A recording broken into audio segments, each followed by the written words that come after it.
Assalamualaikum warahmatullahi wabarakatuh. Hari ini kita masuk bab 3 iaitu elektromagnet. Tapi untuk pengetahuan semua, peperiksaan pertengahan tahun sampai bab 2 saja.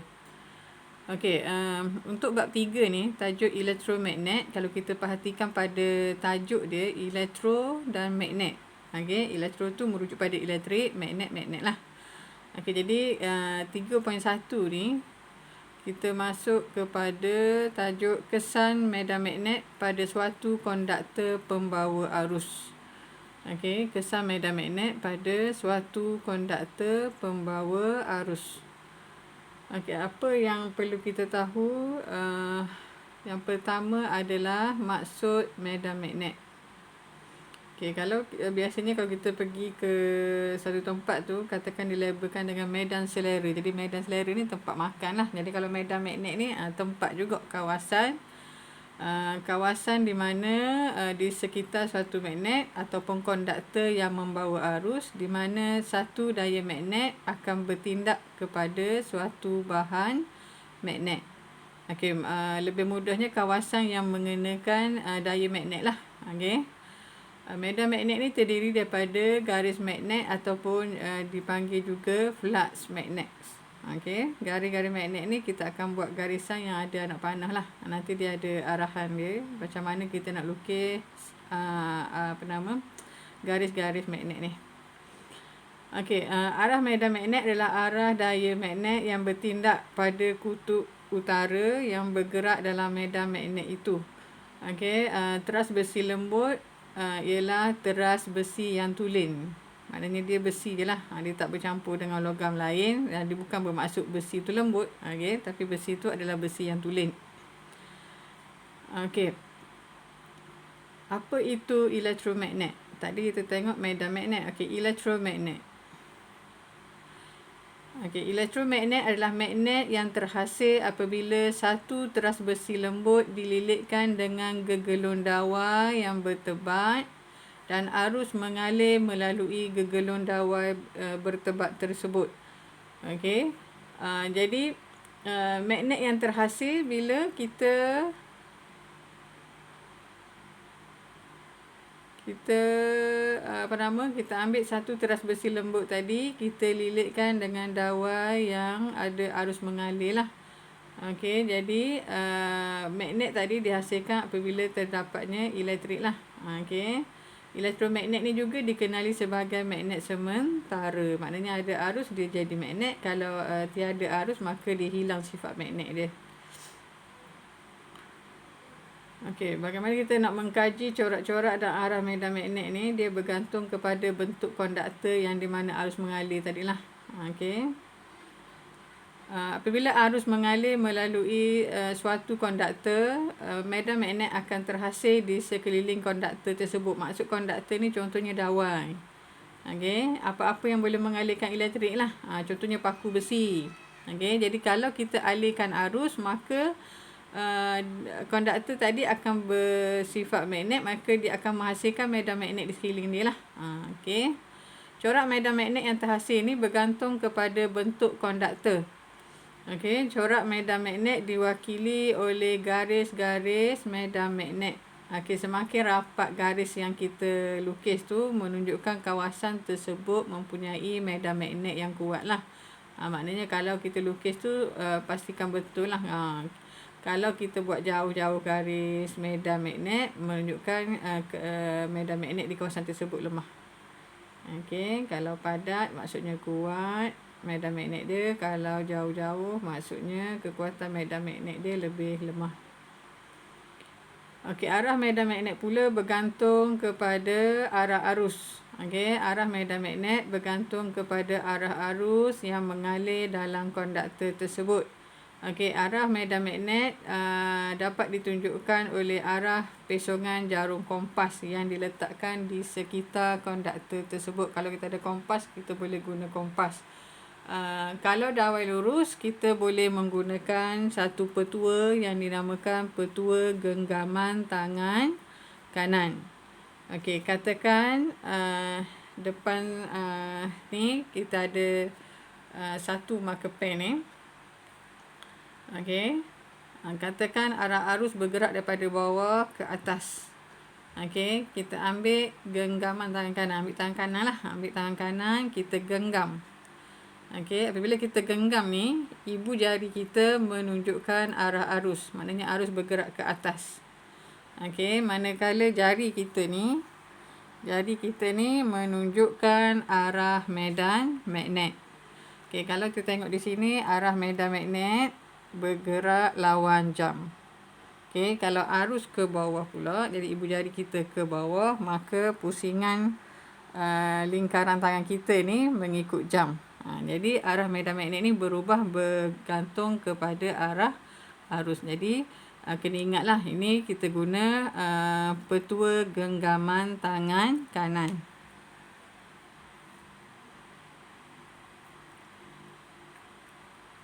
Okey. Okey, corak dan arah medan magnet pada dawai lurus. Okey, yang ni sama seperti yang ditunjukkan tadi. Okey, katakan ni dawai konduktor tadi, arah arus bergerak ke atas, maka kita ambil tangan kanan kita genggam dawai tersebut lah macam ni. Okey, maka kita dapat arah warna biru ni, arah medan magnet dia mengikut lawan jam. Okey, dia berdasarkan tangan kita ni lah. Okey, dia pusing ikut lawan jam. Okey, ni adalah sekiranya kita buat eksperimen dalam makmal. Okey, ni dawai lurus dia. Okey, ni bayang dia ni. Okey, ni dawai lurus, kita tabur serbuk besi. Bila kita hidupkan arus, maka kawasan ni dia akan jadi bulat-bulat ni. Ini adalah garis medan. Kalau serbuk besi tu berkumpul dia agak rapat-rapat ni, maka ni kita kata yang berdekatan dengan dawai ni dia punya kekuatan medan magnet dia tinggilah. Bila jauh-jauh ni, maka kekuatan medan magnet dia lebih lemah.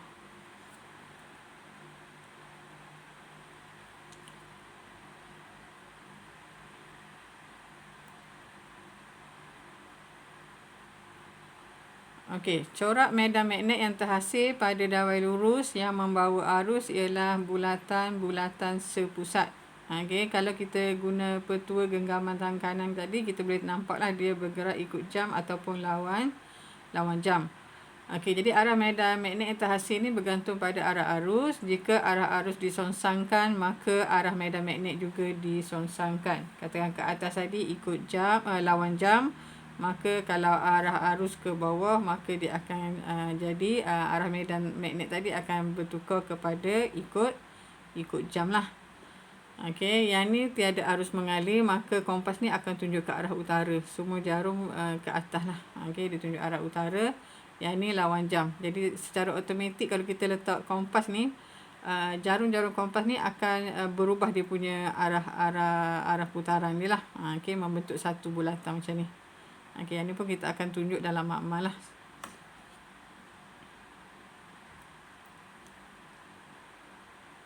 Okey, lukis garis medan magnet dan arah pesongan jarum kompas yang diletakkan di sekeliling dawai membawa arus di bawah. Okey, ni cikgu guna modul cikgu, jadi dah ada jawapan lah awak punya kosong dalam ni, dalam kompas ni. Jadi awak kena tanda arah putaran dia. Okey, untuk gambar rajah ni dia ada dua simbol yang digunakan, iaitu pangkah dan juga bulat warna hitam ni lah. Okey, kalau pangkah ni sebenarnya arus adalah bergerak ke dalam kertas. Okey, arus bergerak ke dalam kertas. Kalau yang bulat ni maknanya arus keluar. Bagaimana kita nak ingat ni? Kalau kita guna skru, katakan kita guna skru, macam mana nak cerita? Okay, kalau awak masukkan skru ke dalam dinding, dekat belakang skru tu, batang skru dia ada tanda pangkah macam ni kan? Okay, katakan ni skru. Okay, jadi bila awak masukkan skru ke dalam dinding tu, maka di hujung ataupun pada papan tadi awak akan nampak tanda pangkah ni lah, menunjukkan skru tu masuk ke dalam. Okey, skru tu masuk ke dalam. Dia nak ingat senang lah, tanda pangkah, skru dia dalam. Okey, yang bulat ni, cuba kita buang balik skru ni. Apa yang berlaku pada dinding kita? Jadi dia akan meninggalkan kesan bulatan ni lah. Itu cara nak ingat paling mudah. Jadi ni kesan skru tadi keluar. Jadi kita boleh ingatlah pangkah ni arus masuk, manakala bulat ni adalah arus keluar. Okey, jadi macam mana kita nak tahu dia punya arah medan magnet ni? Okey, kita guna genggaman tangan kanan tadi. Okey, dia kata apa sini? Konduktor mengalirkan arus ke dalam tak ni. Yang ni tanda pangkal ni arus ke dalam. Jadi genggam ibu jari. Okey, kita letak ibu jari ni ke arah ke dalam kertas ni lah. Okey, jadi kita akan nampak tangan kita ni bergerak ikut jam. Okey, yang ni keluar. Jadi ibu jari kita ke sini, maka kita akan nampak dia lawan jam. Okey, awak boleh cuba dan perhatikan secara lebih jelas lah menggunakan tangan masing-masing tu. Jadi anak panah ni adalah kompas. Kompas yang terpesong mengikut arah medan magnet yang terhasil. Okey, sekiranya kita menggunakan gegelung bulat. Okey, kalau tadi konduktor tu satu ni je. Okey, kita ada dua. Kita sambung. Okey, sambung pada bekalan kuasa lah. Okey, jadi sini bila ada gegelung ni akan ada satu dawai yang bergerak ke atas. Okey, satu dawai lagi bergerak ke bawah. Okey, jadi kalau bergerak ke bawah tadi, maka dia bergerak ikut jam. Kalau arus bergerak ke atas, dia lawan jam. Okey, ni lawan jam, ni akan jadi ikut jam lah. Okey, ni adalah gambar serbuk besi yang ditabur pada satu gegelung bulat. Okey, maka kita perhatikan di sini. Di sini dia jadi lurus, sini dia jadi bulat-bulat lah. Sini lebih padat, dekat dengan dawai ni jadi lebih padat sebab di sini kawasan dia lebih kuat lah. Okey, bila dia agak jauh dia akan renggang. Okey, dekat dengan dawai dia padat sebab kekuatan medan magnet dia lebih tinggi. Okey, bila jauh ni kekuatan medan magnet dia semakin berkurang.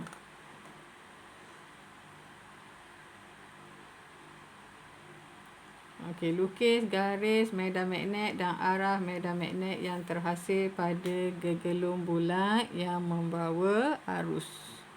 Okey, kalau kita perhatikan di sini, mula-mula pastikan dia punya terminal bateri. Tengok sini, terminal bateri dia yang panjang ni, ini adalah positif. Yang pendek sikit ni adalah negatif. Okey, arah arus. Okey, arah arus. Okey, dia bergerak daripada positif ke negatif. Jadi perkara pertama sebelum kita boleh lukis corak medan magnet ni, kita tanda arah arus dululah. Okey, jadi positif dia bergerak ke sini, naik ke atas. Jadi di sini dawai ni, okey, dawai kita arus dia keluar sampai sini, arus dia masuk. Okey, I juga tanda dah. I ni stand for arus, iaitu current lah. Okey, ni arus masuk, ni arus keluar sebab ni dia pergi balik ke negatif. Pusingan dia daripada positif ke negatif. Okey, jadi kita guna genggaman tangan kanan tadi. Kalau arah arus ke atas, ibu jari kita ke atas, maka kalau kita perhatikan lingkaran tangan kita ni adalah mengikut lawan jam. Okey, kalau arus ke bawah, ibu jari kita ke bawah. Jadi tangan kita ni, lingkaran ni mengikut jam. Okey, jadi kita boleh buatlah bulat-bulat ni. Sepatutnya dekat dengan dawai ni lebih rapat-rapat lah. Lepas tu baru jauh. Sebagaimana gambar rajak atas tadi. Okey, jadi boleh lengkapkan buku masing-masing lah.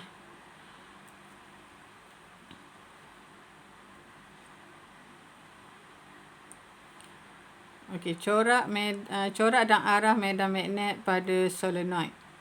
Okey, apa maksud solenoid? Nama dia agak pelik sebenarnya. Dia adalah gegelung dawai juga, cuma gegelung yang banyak lah. Kalau satu gelung, kita panggil coil tu adalah gelung lah, satu gelung.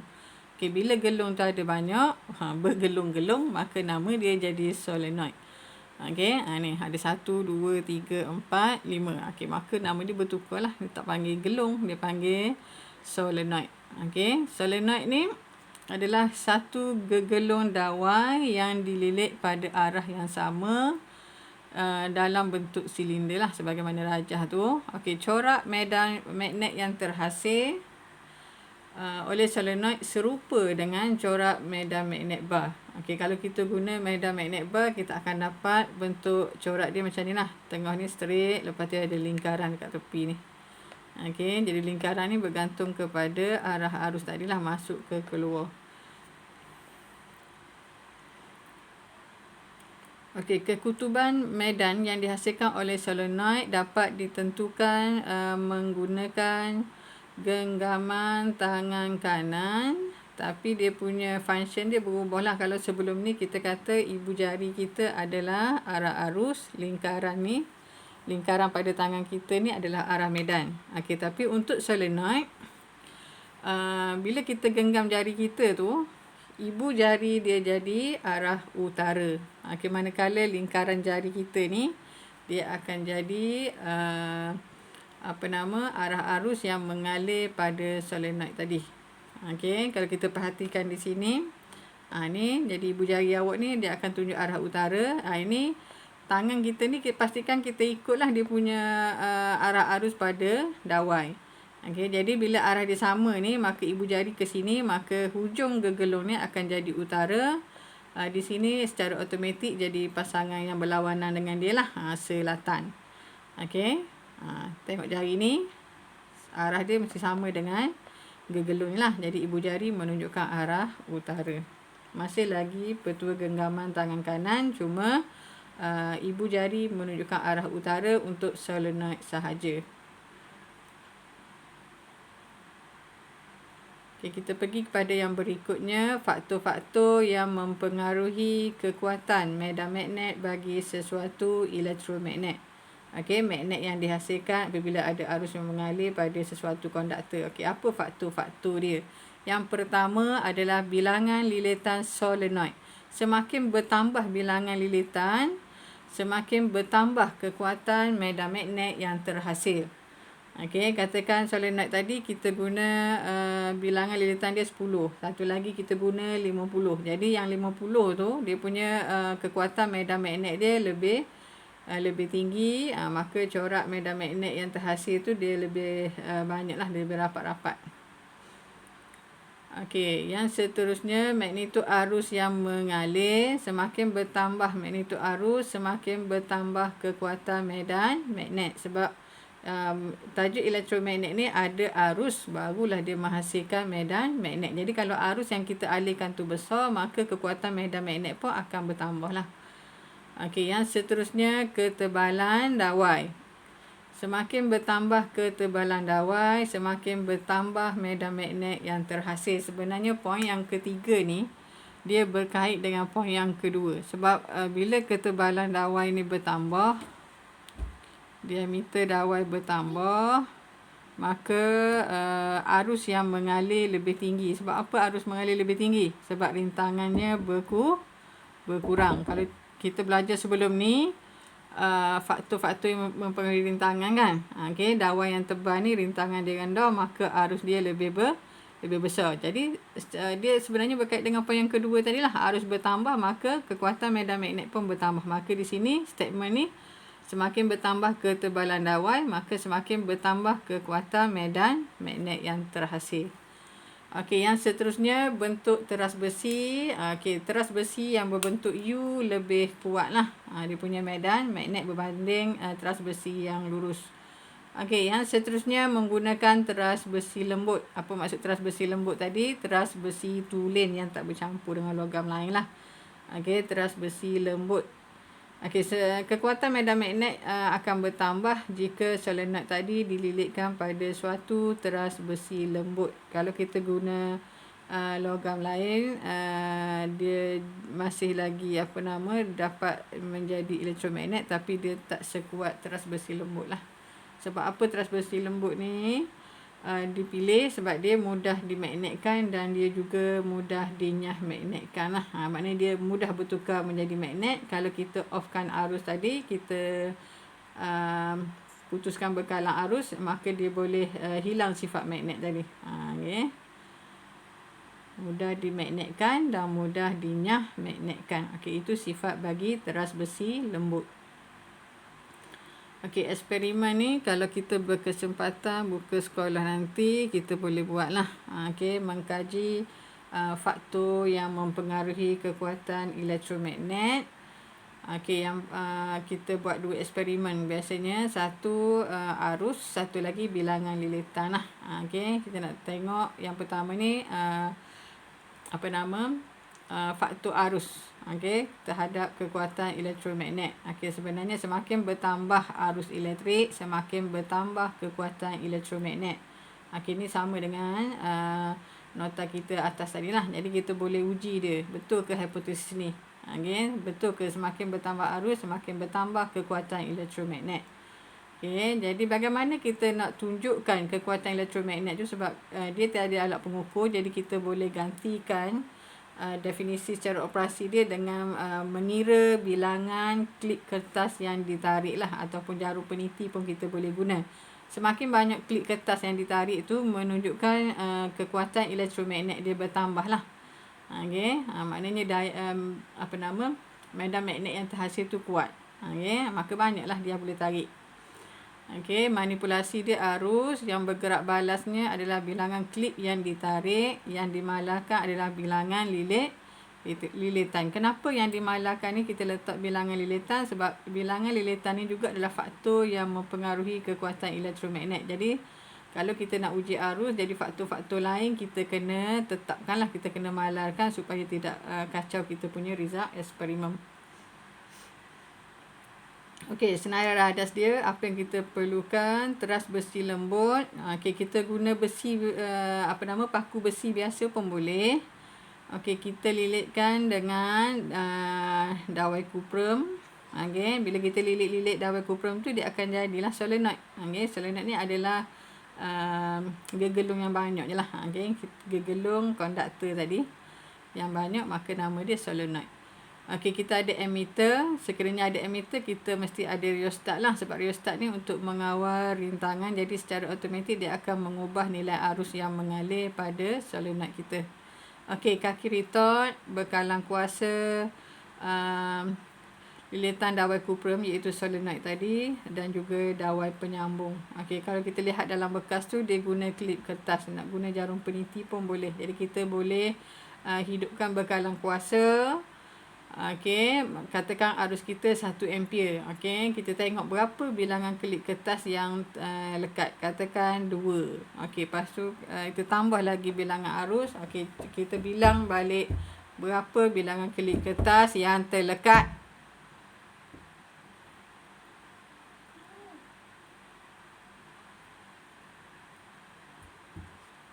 Okey, daripada eksperimen tu, kesimpulan dia sepatutnya hasil eksperimen kita akan dapat adalah semakin bertambah arus, semakin bertambahlah bilangan klip kertas yang ditarik oleh elektromagnet. Jadi kekuatan elektromagnet tadi diwakili oleh bilangan klip kertas lah. Maknanya bilangan klip kertas banyak, maka kekuatan elektromagnet pun lebih besar lah. Okey, apa langkah berjaga-jaga? Pastikan mata berserenjang dengan skala bacaan ammeter untuk mengelakkan berlakunya ralat paralaks. Okey. Yang seterusnya, kalau elektrik ni kita boleh guna langkah berjaga-jaga yang lain, iaitu pastikan sambungan pada litar ketat. Okey. Okey, aplikasi. Kita dah belajar tadi, bila arus mengalir maka terhasilnya medan magnet sementara tadilah. Okey, elektromagnet. Jadi kat mana kita nak guna ni? Yang pertama, loceng elektrik. Okey, loceng elektrik di sini kalau masuk peksa biasanya dia bagi gambar ajar, dia suruh terangkan bagaimana loceng ni berfungsi. Dia punya prinsip kerja dia lah. Okey, jadi sebenarnya sebelum kita lihat pada penerangan di sini ni, kita boleh tengok gambar rajah ni, kita boleh terangkanlah apa yang berlaku sebenarnya. Okey, di sini ada bateri, okey, sini ada switch. Okey, jadi dawai ni dia bersambung pada solenoid kan. Okey, di yang tengah ni adalah teras besi lembut. Okey, teras besi lembut yang dililit dengan solenoid. Okey, lepas tu di sini dia bersambung dengan pengukur ni lah, anchor besi lembut dekat depan elektromagnet kita ni. Okey, dia bersambung dengan pemukul. Pemukul ni yang akan mengetuk loceng lah. Okey. Kita tengok yang pertama apa yang berlaku apabila switch ditekan. Okey, arus akan mengalir daripada bateri ni pergi ke solenoid. Okey, bila arus mengalir pada solenoid, teras besi ni akan berubah menjadi elektromagnet. Maksudnya dia akan menghasilkan medan magnet lah di sekeliling dia. Okey, jadi dia akan menarik besi-besi yang ada tepi dia ni. Okey, ni anchor besi lembut, dia akan tertarik pada elektromagnet. Bila dia tarik ke sini, nampak ni, anchor besi lembut ni dia bergerak ke elektromagnet ni, maka pemukul ni bergerak sekali lah. Okey, maka dia akan mengetuk loceng. Maka loceng kita akan berbunyi. Okey, di sini ada spring. Okey, bila pemukul ni bergerak ke loceng, jadi skru pelaras ni dia tak bersentuh lah, maka arus tidak mengalir, maka elektromagnet ni akan hilang sifat magnet dia, maka pemukul ni akan ditarik semula ke tempat asal dia, dan begitulah seterusnya proses dia akan berulang. Kita lihat penerangannya di sebelah ni. Sama je sebenarnya yang cikgu terang tadi. Okey, apabila switch ditekan, litar dilengkapkan, maksudnya ada arus mengalir lah. Okey, bila arus mengalir, teras besi lembut akan dimagnetkan. Okey, anchor besi lembut ditarik oleh teras besi lembut yang menjadi elektromagnet. Okey, pemukul ditarik bersama, kemudian mengetuk loceng dan menghasilkan bunyi. Okey, sentuhan dengan skru pelaras akan terbuka. Dia tak bersentuh lah maksudnya, dan litar tadi akan terputus. Okey, apabila litar terputus, teras besi tadi akan dinyah magnetkan. Maknanya dia hilang sifat magnet. Sebab elektromagnet ni ada elektrik baru dia menjadi magnet. Okey, maknanya bila arus tadi terputus, maka dia hilang sifat magnet, ataupun kita panggil dinyah magnetkan. Okey, kepingan spring tadi akan menarik anchor besi kembali ke tempat asal dia, maka litar akan bersambung semula, maka proses ni akan berulang macam tadilah, dia akan tarik balik pemukul ketuk dan sebagainya. Okey, proses ni akan berulang menghasilkan bunyi loceng tanpa henti sehinggalah switch tu kita tutup. Okey, yang kedua, geganti magnetik. Okey, ataupun lebih mudahnya kita panggil switch geganti. Switch geganti. Bahasa Inggeris dia kita panggil relay switch. Okey, relay switch ataupun switch geganti. Okey, kalau kita lihat di sini, apabila switch dihidupkan ni, okey, arus akan mengalir pada solenoid, maka teras besi lembut ni akan jadi elektromagnet, dia akan tarik anchor besi lembut di sini. Okey, anchor besi lembut ni asal dia begini kan. Bila kita tarik, dia akan bersentuh dengan elektromagnet kita, maka dia macam sistem tuas lah, dia akan menolak sesentuh ni supaya bersentuhan. Okey, bila bersentuhan, maka litar luar kita dapat dihidupkan lah. Okey, litar luar kita dapat dihidupkan. Kita tengok penerangan di tepi ni. Okey, geganti magnet bertindak sebagai satu switch. Sebab itu dipanggil switch geganti. Okey, dia hanya menggunakan arus yang kecil untuk menghidupkan ataupun mematikan satu litar lain yang menggunakan arus yang lebih besar. Okey, kalau PhD ditanya apakah kegunaan switch geganti, menghidupkan litar kedua yang memerlukan arus ataupun voltaj yang lebih besar lah. Okey, itu cara jawab dia.